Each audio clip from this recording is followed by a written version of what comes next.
You can feel it when the game shifts, but what about when the season shifts before it even kicks off? What if I told you a rookie dynamo could become a game changer on special teams? A 4-time Pro Bowl veteran might be one step away from suiting up for the Commanders, and an under-the-radar signing could be the difference between playoffs and a Super Bowl run. That's what we're diving into today. Buckle up. If you were Adam Peters, would you go all in on youth or bank on battle-tested experience hungry for a ring? Smash that like button, subscribe, and drop a comment. Who needs to join Washington to hoist that trophy? He's not the loudest name from the draft. Not a first-round pick. But let me break down why Kane Madano could be the kind of player who flips the vibe in a locker room and turns a good team into a relentless one. Here's the deal. The Commanders are done with long-term projects. Dan Quinn made it crystal clear from day one. You either contribute now or you don't step foot in D.C. That's exactly why this 6th-round linebacker out of UCLA is turning heads. And it's no stretch to say he could make an impact as early as week 1. Where?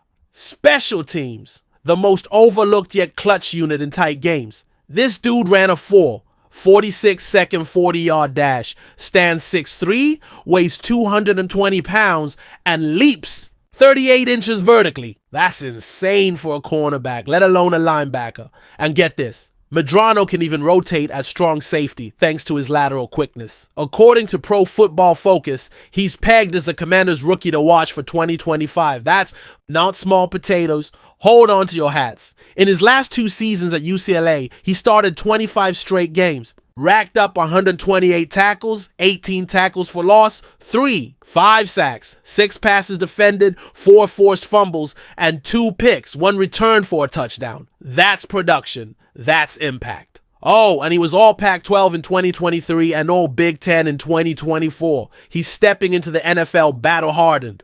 But stats don't make legends. What could make Madano a household name in Washington is who he's learning from. If he shadows Jeremy Reeves, the special teams beast, all-pro, more leader, and technical wizard, things could get wild. Reeves isn't just about tackles. He's logged over 100 special teams snaps and brings a leadership that elevates practices. Here's the catch. Madano missed over 20% of his tackle attempts in college. That's a red flag. But if Reeves can polish this raw gem and turn that speed into precision, man, the Commanders might have found a special teams terror who flips field position and tight December scoreboards. Fans are split. Why draft a linebacker instead of an edge rusher? But the front office saw something special. If they're right, the 6th-round gamble could strike gold, and that's not even the wildest news of the day, because there's a heavy-hitting veteran eyeing this roster who could light up this defense like it's 2012.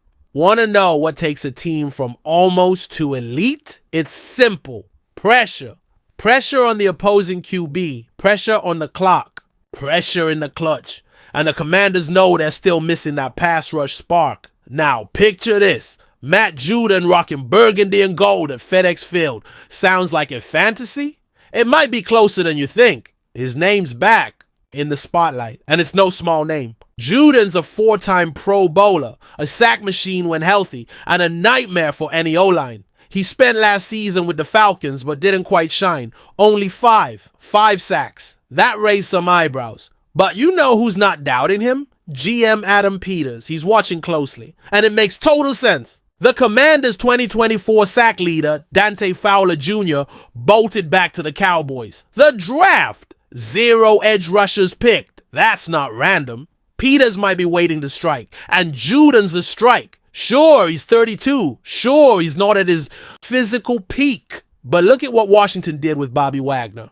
Look at what they got from Zach Ertz. Experience matters. And Judon still got gas in the tank, especially in Dan Quinn's scheme, which thrives on blending hungry vets with ferocious young guns. Judon brings what Washington lacks. Versatile pressure. He can line up outside or crash through the middle. He can fool blockers with disguised blitzes. And most crucially, he knows how to show up in big games. In Baltimore, he was a vocal leader. In New England, he carried the defense. In Atlanta, he didn't dominate, but still drew double teams on plenty of snaps. Imagine what he could do with Jonathan Allen and Darren Payne up front. Absolute chaos. Plus, Judon wants to win. He's not chasing a 5-year deal. He wants relevance, a ring, a legacy. And the Commanders, they're knocking on the Super Bowl door with a rookie QB, an elite defensive coach, and a solid foundation. It's a match made in heaven. But this potential signing has fans buzzing. Some say it's too risky to bet on a vet who might be past his prime. Others see him as the missing piece for a championship defense. Where do you stand? Would you roll the dice? Hang tight, because the next name on our list could take the Commanders' offense from solid to lethal, a low-key pickup straight from the Jaguars' dumpster fire who could be a postseason secret weapon. If you think the Commanders' offense is already set with McLaurin, Debo, and Gallup, you might want to sit down for this. Gabe Davis is out there, and if Adam Peters is the calculated genius we think he is, this guy could be in Burgundy and Gold before training camp. Let me tell you why this could be the slickest move of the offseason. Let's keep it simple. Davis isn't coming to be WR1 or even WR2. And that's perfect. He thrived in Buffalo as the ideal complement to Stephon Diggs popping up when no one expected and piling up touchdowns. We're talking 29 TDs in 5 seasons, never topping 50 catches in a year. That's cold-blooded efficiency, especially where the red zone, Washington's Achilles heel for years. Picture this: McLaurin owning short routes, Debo wreaking havoc on intermediate throws, and Gallup settling in out wide. Who's the deep threat? Who's the guy you chuck it to in the end zone, trusting he'll battle for that contested catch? Gabe Davis is that guy. 6'2", 210 pounds, chiseled, playoff tested, and starving for redemption. That's the vibe. Remember that insane playoff game against the Chiefs? 201 yards, 4 touchdowns. That's not just a highlight reel. That's the DNA of a player who doesn't flinch in January. Washington needs that. A title contending offense needs reliable depth, and Davis brings exactly that at a bargain price. The Jaguars cut him after a quiet season. His market value's in the dirt, but the talent? Still there. And there's more. Dan Quinn loves versatility and physicality. Davis blocks in the run game, adapts to multiple schemes, and has played with mobile QBs. He fits like a glove in a receiver room that can switch looks on the fly. Injuries happen. Rotation is everything. Davis can step in as WR2 without rewriting. The game plan. Fans are torn. Some say we've got enough weapons. Others see Davis as the cherry on top, the guy who makes a clutch playoff catch while everyone's doubling McLaurin. Let's be real. Depth wins rings. A short-term, incentive-laden deal like this is the kind of bet smart teams make and win.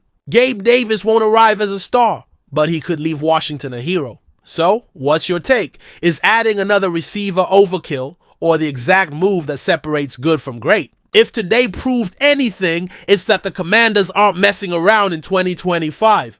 Madano brings explosiveness and youth to special teams. Judon could be the defensive spark we've missed. And Gabe Davis? He might just be the hidden offensive trump card that seals a playoff win. This roster's already the most promising since 2019. The million-dollar question. Do you think we've got enough to go toe-to-toe with the NFC's heavyweights? Or do we still need that one bold move? Drop your thoughts in the comments, hit that like button, and subscribe to stay locked in with the Commanders Nation.